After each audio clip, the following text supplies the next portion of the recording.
Previously, Al visited his parents in Lalugas and fought together with Ruri against the trickster demon Loki. Meanwhile, back in the capital, Phallus has an emotional goodbye with her father the king, and he apologizes for failing her. Al and Ruri make it back to the guild, and Helen gets jealous of Ruri's relationship with Al, even flexing her demonic powers. The next day in the fields, a boy is picking some of the fruits, but Al catches him. Ruri and Helen arrive to help out on the farm, but Al is losing it at the boy. The girls are surprised Al is so angry, but he is just annoyed that his fruit was picked before they were ready for harvest, and he yells at the boy. The boy apologizes, and his stomach growls. Al gives him a cabbage instead, and the boy is blown away. The boy is brought to tears by its taste, and happily runs off. Helen mentions that while Al was away, there have been monster attacks, which has blocked off trade with other countries, and caused the price of food to increase, making it hard on the poor. They suddenly hear a bell, signaling a monster attack, and they quickly head over to help out. The city is being attacked by a huge swarm of monsters, while the guards and adventurers struggle to defend. Helen shows off her demonic transformation and fights with her new demonic powers. Al charges with his hoe and sends the monsters flying, but eventually, they begin to get overwhelmed by the seemingly endless number of monsters. Suddenly, knights from the kingdom of Antisburg arrive, threatening the monsters to leave, or else face the wrath of their holy sword, Levitine. The monsters all back away and retreat, while Al is surprised there is a sword that can repel monsters. Later that night, Al polishes his trusty hoe, and Phallus visits to say goodbye. Al is confused about what she means, and she tells him that she will not be returning. Their meeting is cut short, as her maid tells her it's time to go. She thanks him for everything, and Al is left feeling confused. A few days later, the monsters have stopped attacking, and things are back to normal. Al is visited by the young boy and his mother. The mother apologizes for her son, and tells Al that, if he ever needs a tailor, he can visit her in town. They end up buying more vegetables from Al, and as they leave, Al is suddenly surprised by Rick's appearance. Al gets another letter from his mother, and Rick also gives him a copy of the paper, which shocks him as he reads it. At the guild, Helen and Ruri are also looking at the paper. They learn that Phallus is getting married to the Prince of Antisburg. Helen wonders if it's a political marriage to get Antisburg to protect their country. Ruri finds it strange how the monsters retreated from the knights, because monsters aren't supposed to be able to understand human words. Al suddenly arrives, and tells them to read his letter. It's filled with his mother saying she loves him, and Al gets embarrassed and rips it up. He hands them another page, and the girls read his mother's report on the monster attacks. She had heard of the attacks, and did her own investigation to make sure Al was safe. But she ended up finding out that the Holy Sword of Antisburg is just a regular sword without any special powers. The girls are shocked at how she could know this, but Al tells them to keep reading. They learn his mother was able to figure this out because she used to be the commander of the Shadow Puppets. They are suddenly shocked to hear the Shadow Puppets, but Al is clueless of what that means. They tell him that the Shadow Puppets are the most elite group of spies, able to discover any secret. Al is shocked to hear this about his mother, and they continue to read on. It turns out the monsters were being summoned by a demon in Antisburg, but his beloved was taken, and he was forced to send the monsters to attack. They come to the conclusion that Antisburg sent the monsters to attack, so they could pose as protectors and demand the marriage of Princess Phallus. Al is determined to save the princess, but this actually surprises the girls, because Phallus had always used her disguise magic when they were together. Al quickly corrects himself, saying that as citizens, it is their duty to save the princess, and manages to win them over. Helen tells him it would be hard to get into Antisburg, but Al reveals he has recruited Rix as their guide. Meanwhile, in the kingdom of Antisburg, we meet the prince, Netulus, as he meets with various leaders who want his protection from the monster attacks. He says that there is only so much he can do with one holy sword, and they all try to offer him exceptional deals for his protection. Later, Netulus is overjoyed with how his plan is going, and orders the demon, Gazelle, to attack even more countries. However, Gazelle wants to stop the attacks, not wanting to see more of his comrades be sacrificed. But Netulus beats him, and reminds him that he has his girlfriend captured.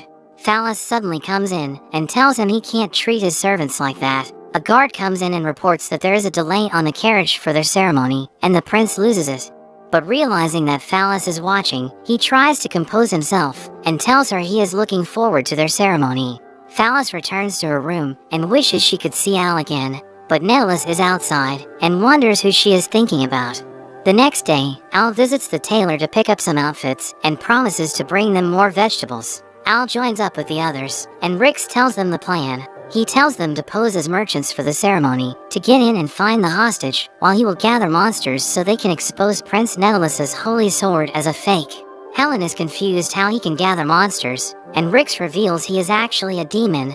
They're all shocked, and Rix explains he is also a member of the Shadow Puppets, and was taken in by Al's mother when he was young. He reveals that there are quite a number of demons that blend in with humans, and apparently the demon being threatened fell in love with a human girl but ended up in the hands of the prince. Al swears they will save everyone, and they commence their mission. They arrive at Antiesburg, and successfully make it past the gates.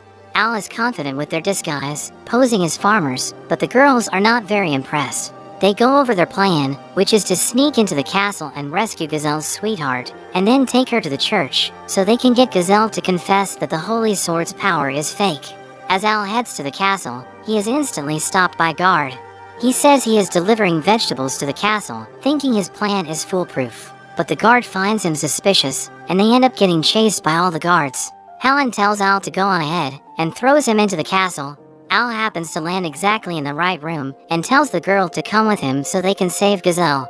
The guards come running in, but Al uses his vegetables, and handles the guards. The girl is chained down and can't run, so Al ends up carrying her while he runs from the guards. Al ends up meeting up with the other two, but they have to quickly run, as they are getting chased by all the guards. They see the church, and the girls tell Al to save Phallus while they handle the guards. Inside the church, the ceremony is underway, and Phallus says, "I do." And as they go in for the kiss, Netelus is suddenly hit by the door as Al bursts in. Phallus is overjoyed to see him, but Netelus says that Al is a villain, here to capture the princess. Al then tells everyone that the prince is the villain, and his holy sword is a fake. Netelus asks if he has any proof, and even the king tells Al that he has seen the sword's power. But Al says he has proof, and a guard suddenly reports that the kingdom is under attack by monsters. We see Rix, as he summons the monsters to attack. The guests tell Netelus to use the sword, but as he calls for Gazelle, he sees him reunited with his beloved. Rix brings the prince the holy sword, but he hesitates to grab it. Al says it's a fake and throws it at a monster, which destroys it with a single bite. Gazelle then reveals the truth to everyone. He controls the monsters with a demon flute, and says he was blackmailed by the prince to send monsters to attack the other countries. The king asks Netelus for the truth, but he just laughs and says they realized too late, and he has already sent a huge swarm of monsters to attack the capital. Gazelle is confused because he never made such a command, but Netelus says you can lure monsters in by just spreading monster carcasses. Netelus gloats, saying it's already too late, but Ruri and Helen burst in and say that the capital won't fall so easily. After their last battle with the monsters, the guards and adventurers had asked Ruri to retrain them. We see them as they hold their ground against the monsters. The king cries in gratitude, and Al tells Phallus she doesn't need to get married. The guards come rushing in, and Netelus orders them to capture the intruders. But they all throw down their weapons, and Ruri and Helen reveal that the guards switched sides after they explained the prince's evil deeds to them. Netelus is outraged, and charges at the king, but he gets stopped by a radish, and Al beats him up. Netelus is taken away, and Phallus jumps on Al, telling him that she loves him. Ruri is confused and jealous of the princess. Al tries to say it's all a misunderstanding, but even the king thanks him and welcomes him into the family. As the king leaves, he is stopped by Rix, who hands him a letter proving that Netelus was just a pawn for someone else, and he warns the king to be careful. After that, they all celebrate at the guild, and the guild master tells Al that everyone has been requesting him for quests, but Al reminds him he just wants to be a farmer. Phallus visits the guild and rewards the adventurers for their help defending the capital. Helen wonders why it feels like she knows the princess, and Al panics. Phallus returns in her disguise, and Al can't handle keeping the secret. Phallus officially meets Ruri and declares that she is the one that will be with Al. Al can't handle them and just leaves to tend to his crops. He harvests his vegetables, but Ruri and Phallus have followed him there. They ask who he likes more, but Al just tries to distract them, talking about his vegetables. Ruri wonders if there is someone else that he likes, and Al says that there is. The girls are shocked to hear this, but Al quickly runs away. Back at his house, Al looks at a photo, and reminisces over a girl called Olivia. But that's where this video ends. Remember to like and subscribe to the channel, so you don't miss the next video. Thanks for watching, and I'll see you next time.